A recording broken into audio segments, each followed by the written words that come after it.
Good morning, everyone, and welcome to Hot Chili's webinar. This morning, Hot Chili's management will outline one of the world's lowest capital intensity major copper developments.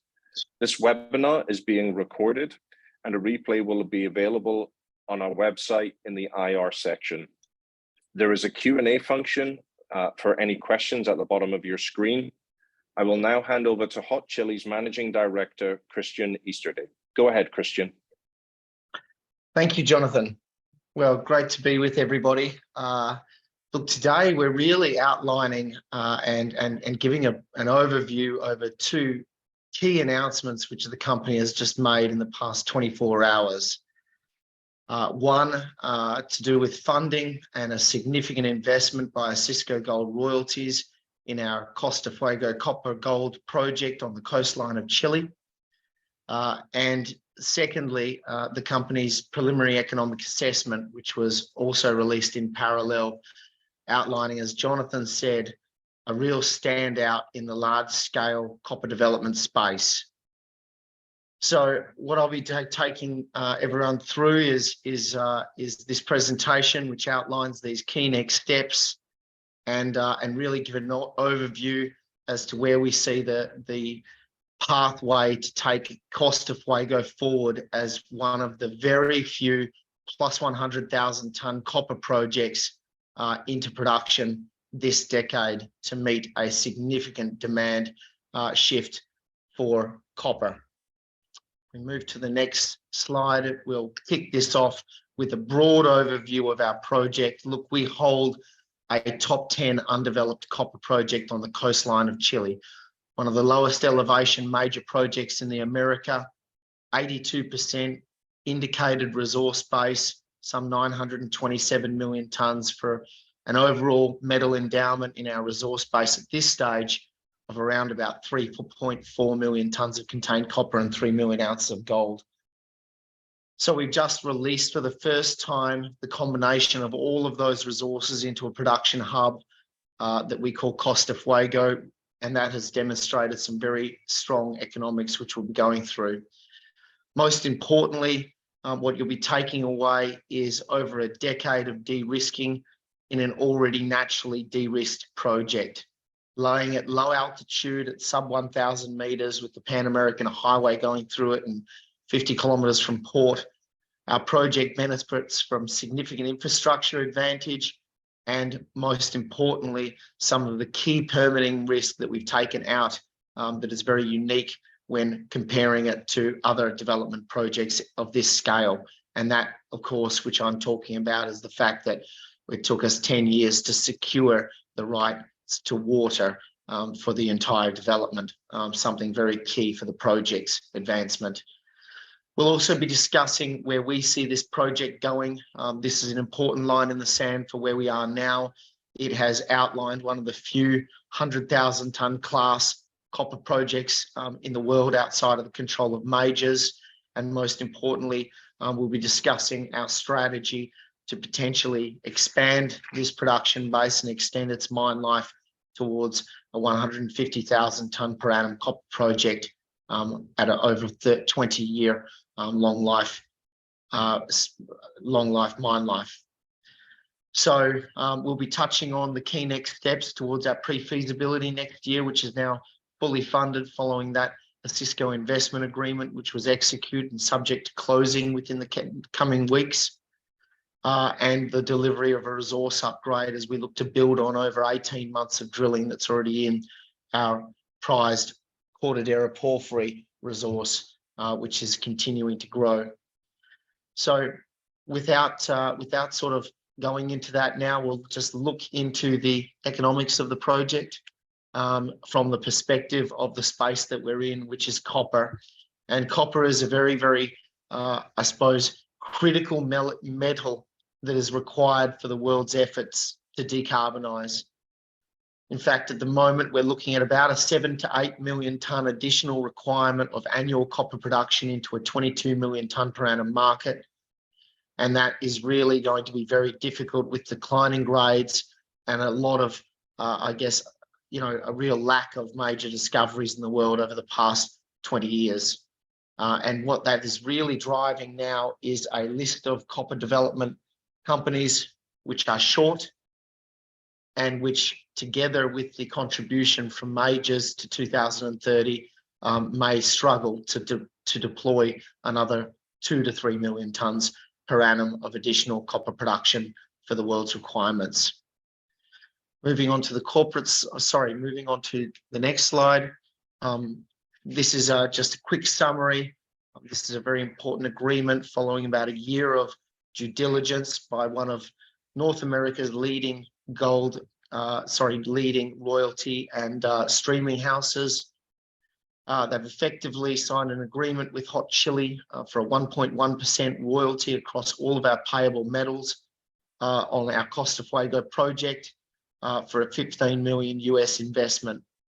So what this has really done for us is not just provide 12 to 18 months of funding without issuing an additional share, but more importantly, this has provided direct see-through value on the value of our asset at this point in time, for when you consider Hot Chili's market capitalization is US $80 million and a 1.1% royalty has just been agreed to for 15 million US.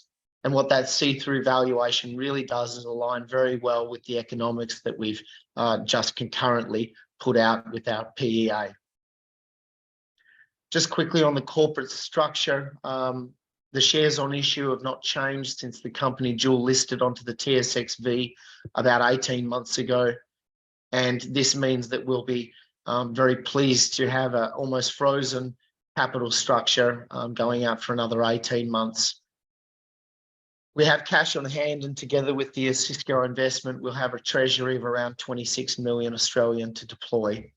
Our major shareholders in Glencore and our investors obviously, had to be consulted in a very extensive process that Hot Chili undertook for some 12 months, some 9 months in discussing our future funding needs with several interested parties. But we felt that the most prudent approach going forward was on a non-dilutionary share basis.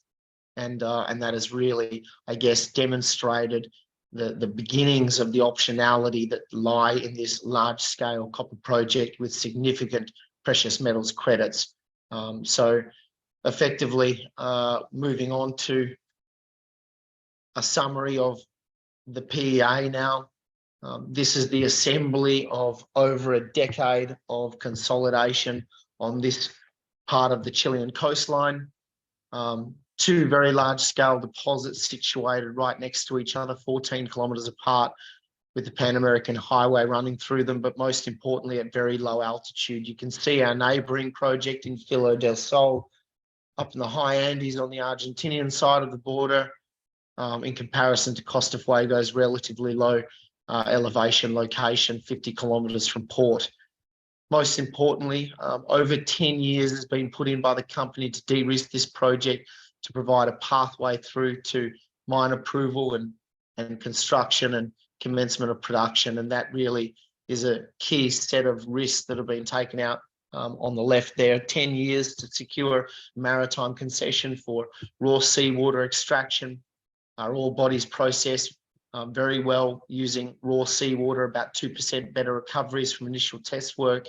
And most importantly, last year, also being able to secure the last connection to the main node of the central grid at Maintencio, about 17 kilometres away. So a power connection, water extraction rights, physical land on the coast to actually access that water, as well as all of the easements, surface rights required, and most importantly, further funding optionality in the fact that while having a very strong partner for offtake with Glencore, our 9.9% shareholder and strategic investor, we have not fully committed those offtake rights. Still 40% uncommitted for the first 8 years after Glencore's offtake agreement with the company for their benchmark terms on 60%, and thereafter, after 8 years, fully uncommitted.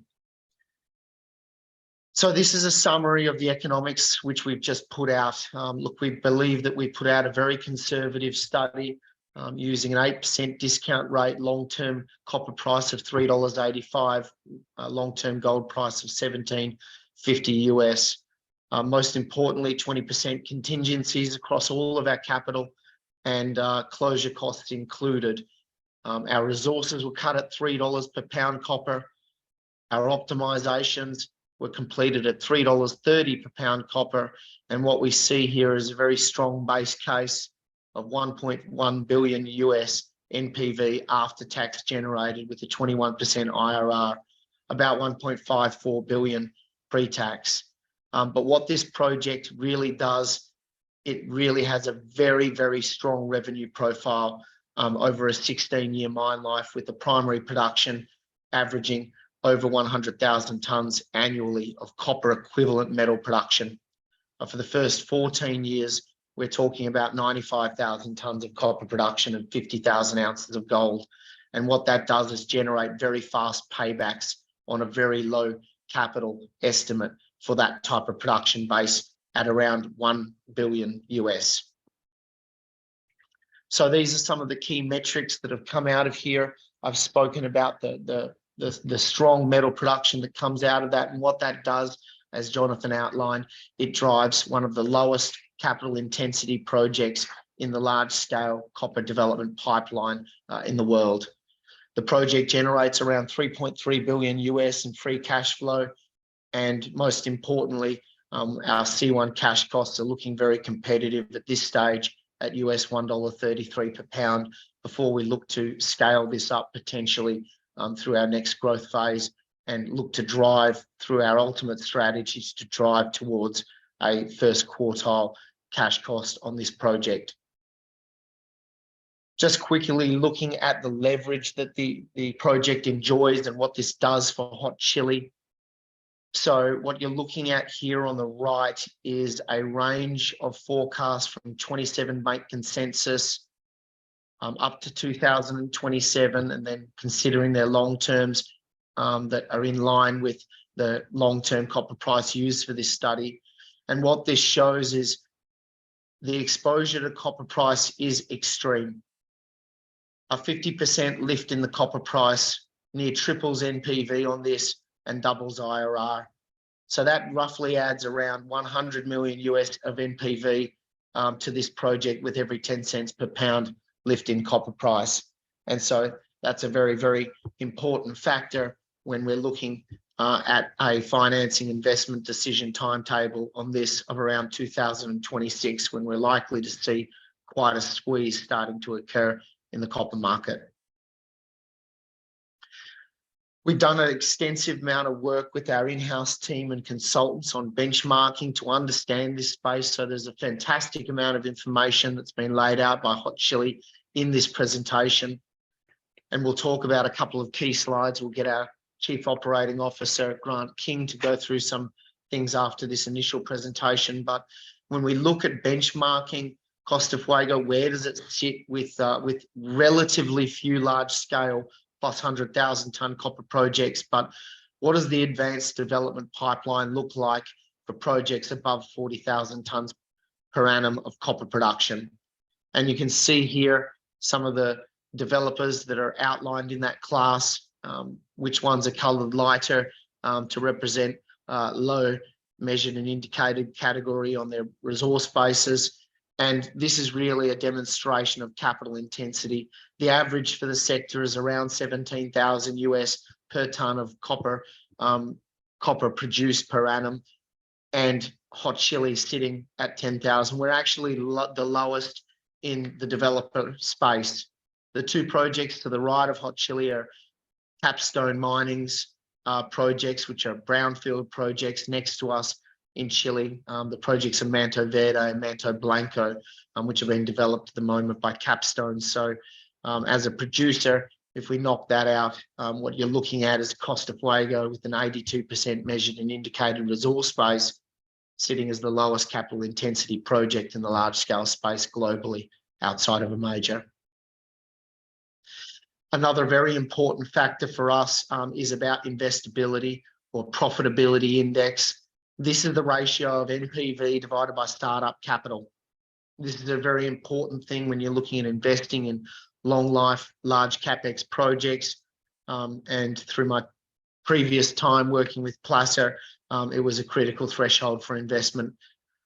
So what you see here is that Costa Fuego is associated with very few projects which get above a threshold of 1 on that ratio, sitting amongst projects such as Vizcachitas and Cascabel, and then again, brownfield projects such as Manto Verde. So that's a very important threshold. We've been able to normalise the entire grouping of developers at 385 per pound copper, so that we're using all like-for-like numbers on these financial metrics. And then we look at other benchmarking slides, such as where we position in the top 20 undeveloped copper projects of the world, coloured up by S&P risk profile and operating risk, and sitting just under the tier 1 threshold with 3.4 million tonnes of contained copper equivalent in measured and indicated class, and really a grade profile which sits very comfortably and competitively in and amongst the grades of these large scale undeveloped projects within the world for copper. When we start to look at market metrics, what does this mean for Hot Chili stock? How do we demonstrate that the project and the company is dramatically undervalued?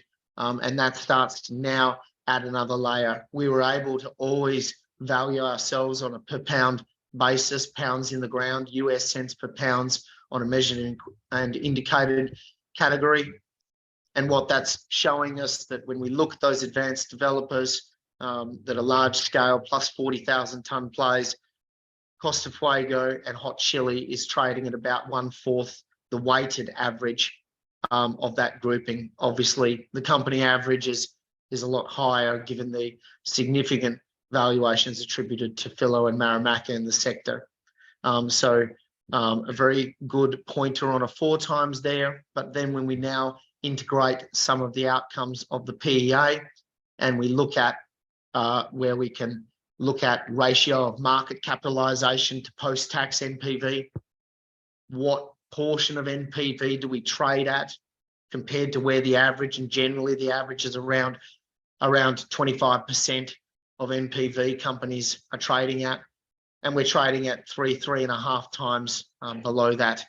And most importantly, as I've said, with one of the projects that has a very high level of input on measured and indicated resources. When we look at elevation, just as a core marker to a proxy to the kind of costs that are associated both on capital and operating of high altitude projects, and our COO will go through implications on water on that later in the presentation. But Costa Fuego is a very low elevation project to be in the Americas. And with that comes all of these cost savings, both on capital and operating cost. And when we look at one of the other unique aspects, and this is all about permitting and building a mine, we're one of the very few projects that actually has a water permit in place. So moving on to what is going to happen next. This month, we'll be turning our drill rigs on following closing of the Cisco investment agreement, which we expect in the coming couple of weeks. And what we'll be undertaking is a growth and development plan to deliver a pre-feasibility, and most importantly, in parallel, finish what we started on our own land holding with some of our advanced exploration targets, but most importantly, go back and complete the drill out of the porphyry footprint at the Cortadera discovery, which is what has transformed our resource base to some 927 million tonnes on the coastline already. So in the assessment that we've done on this PEA, we've considered an operation that will combine open pits, about 65% of our feed to a centralised processing plant located at Proctora, connected via rope conveyor, and feeding into infrastructure such as that water pipeline, electricity connection, and ultimately seeing our concentrate on boats through Las Losas port. We assess a underground open pit option, but it is very clear from our assessment when we look at a large scale pit option at Cortadera at a higher optimization price, not at $3.30, then what that means is that the underground is not required, and we have a super pit option there, which drives significant resource deployment into our mining profile. And put another way, significantly extends the existing mine life of the PA out past 20 years. So we have a lot of opportunities around our large-scale Cuerpo 3 porphyry, the most southeastern of the 3 porphyries that make up Cortadera, and we're now able to look at targeting some of those near-site targets that sit within waste walls, that potential pit, but also complete the drill out of the porphyry footprint on near-site porphyries being tested already this year at Cuerpo 4 and some of the other proximal targets. So we have a 30,000 metre program kicking off there towards the end of July, with machinery on the ground in the second half of July. To quickly touch on our ESG fundamentals is to work on things that, or is to discuss things that we've been working on for over a decade. Decisions on water that the company made around 12 years ago have significantly paid off, and they will underpin a very low energy intensive project, no requirement for desalination, no requirement for an expensive high altitude pipeline with pumping and equilibration stations across every range you encounter. What this means is the project, because of these strong ESG credentials around our water positioning and our elevation, it means that we've skipped about $1 billion in capex on this project, and it's driven that low capital intensity, but it's created a very, very green footprint to what we're about to do. The energy connection to Maintenance CEO, 17 kilometres away, the last terminal connection there that was awarded to Hot Chili at the end of last year, that has allowed us access to over 14 providers on the grid. Most importantly, the ability to run this project 100% on renewables, if that is the way that we choose to go. So on a social scale, this is something we're very, very proud of. We've been working in the Valley and partnering in the Valley with local orphanages for over 10 years, implementing social programs that have really seen some very, very positive community benefit deployed. And that partnership with the community has extended some of the sociological and psychiatric support programs with our doctors that visit some of the regional areas on an ongoing basis. We're a local purchaser of all of our goods and services, and a very strong local employer in the community. We've had a significant amount of effort over the last 3 years transforming ourselves as we lifted in scale, and our ambitions got bigger in this space. We've been very pleased to bring on our non-executive chairman, Nikki Adshead-Bell, an expert in the North American capital markets, who's driving our approach to be able to really drive shareholder value through very prudent capital management moving forward towards financing.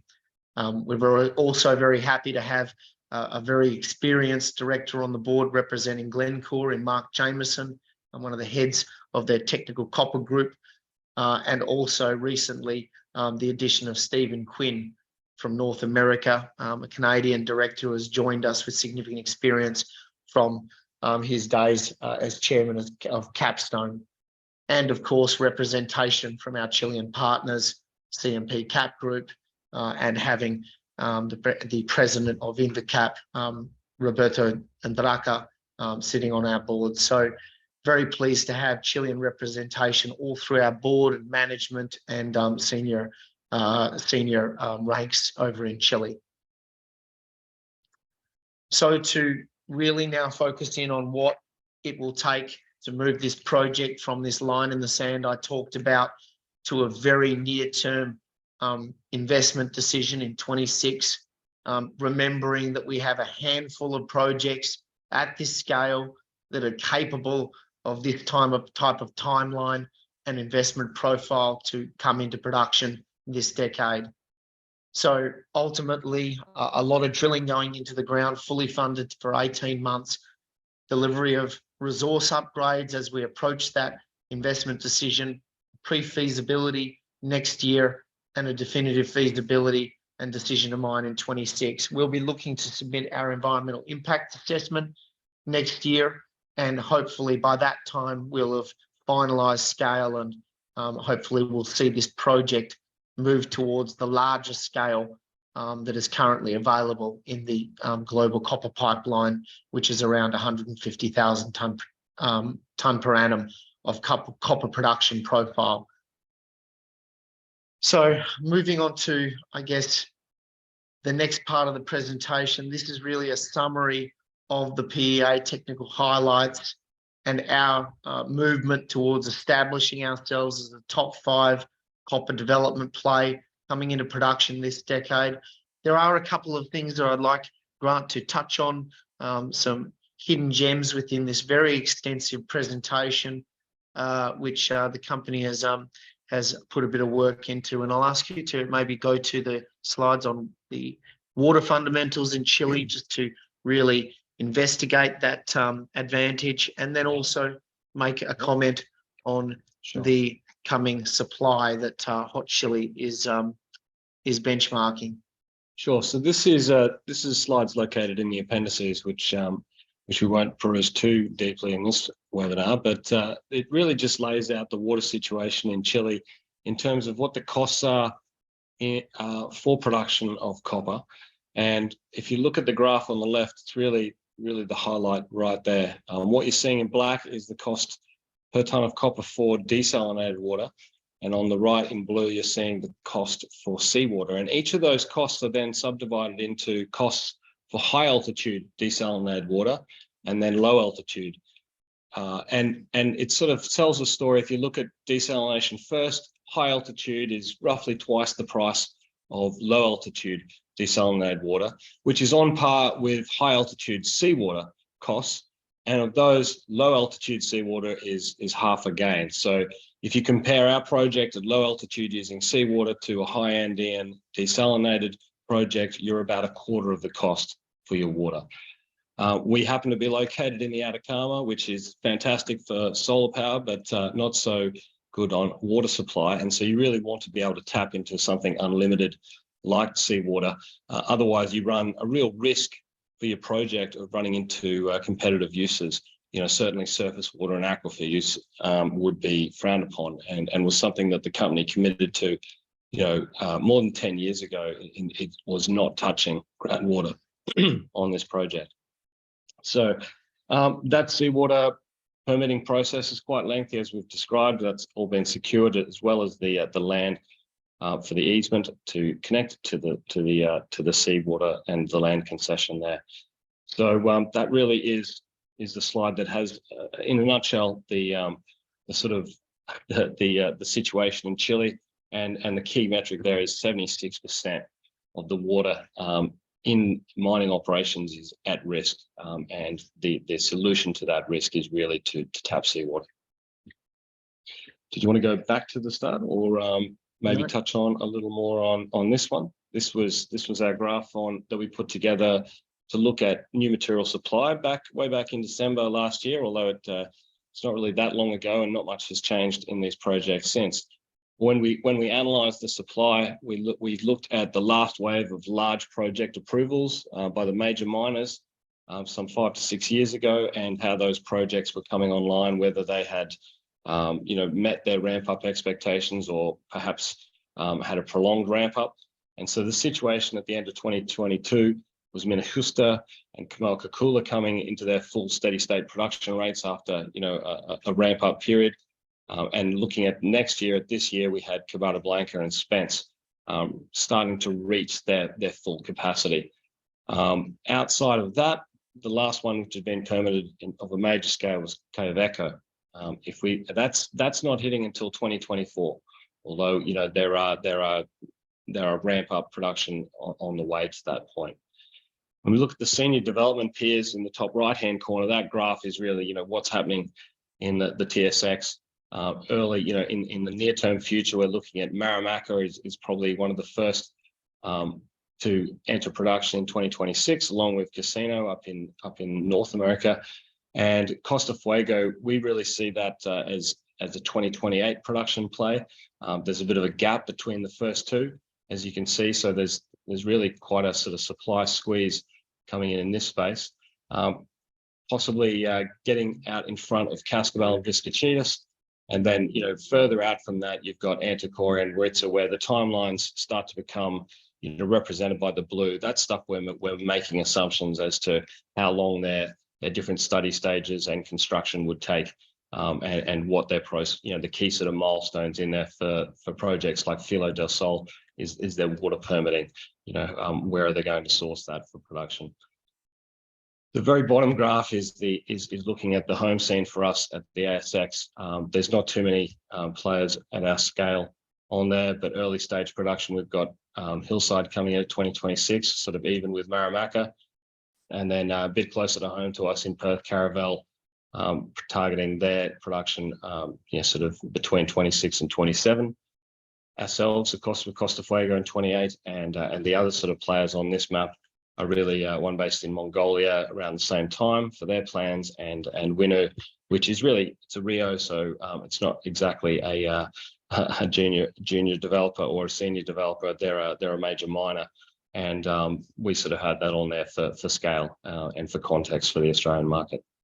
So look, in terms of how we look on this production timeline, we're very well positioned to meet the sort of looming supply gap.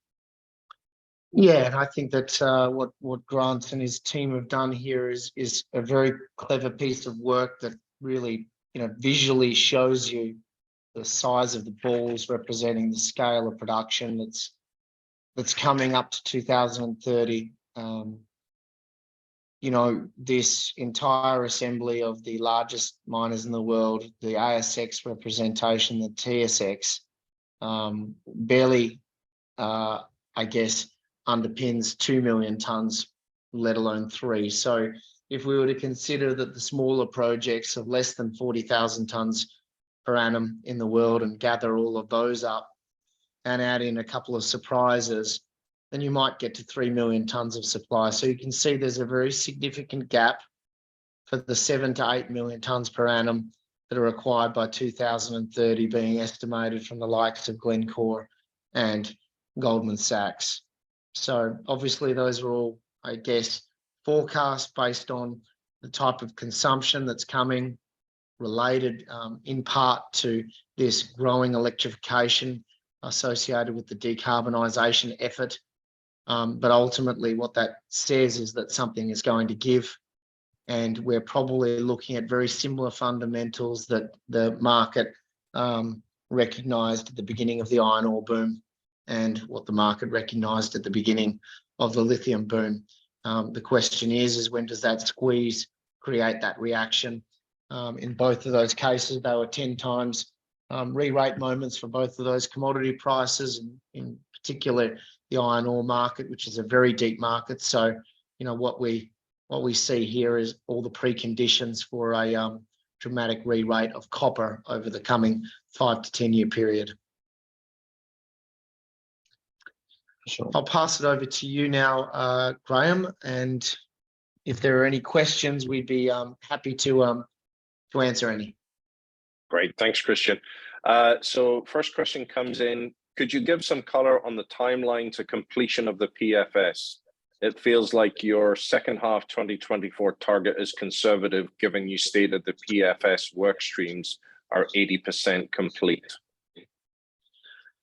Yes, exactly. It's extremely conservative, and that is because we've provided all of the time we need to see if we can lift the scale of the resources substantially. We have the drilling budget available. We have existing line of sight on a number of growth targets. More importantly, we also understand the impact of the large pit option. It will probably add a further 200 million tonne of processing material into the mine life on its own. And most importantly, we have not completed our consolidation efforts in this part of the coastline.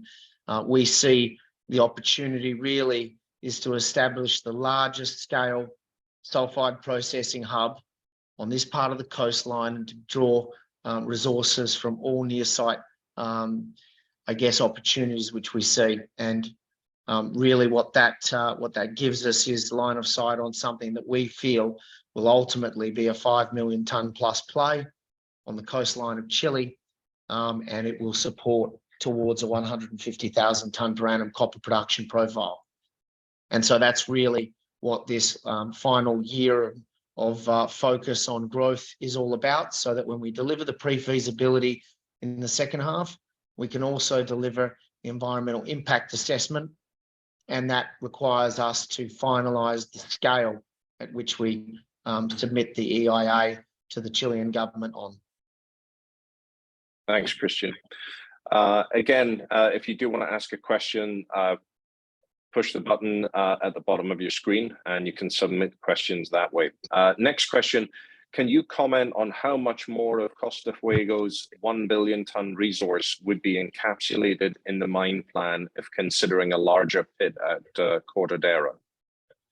I just actually got that one in the last question, Jonathan. So yeah, look, it's roughly 200 million tonnes of additional material. You can see it very clearly in the images that we presented in the announcement and the corporate presentation. And so yes, you know, we get the benefit of growth potentially through the drill bit. We get the benefit of that scenario to go large pit rather than pit cave. And more importantly, we get the benefit of over 10 years of relationship building to hopefully pull off all of the things that we want out of this area. Great, thanks, Christian. Next question, could you comment on the relationship with CAP, CMP, which own 20% of Productora? Are they free carried, or would they in theory be liable to fund a share of CapEx? Yeah, look, CMP is Chile's largest iron ore miner. They're controlled by CAP Group, which is one of Chile's largest infrastructure businesses and steel fabricators, and certainly one of the big three in Chile. So we're you know, elated to have them as a local partner with an embedded 20% interest at our original Productora project. That is a full contributing joint venture partner.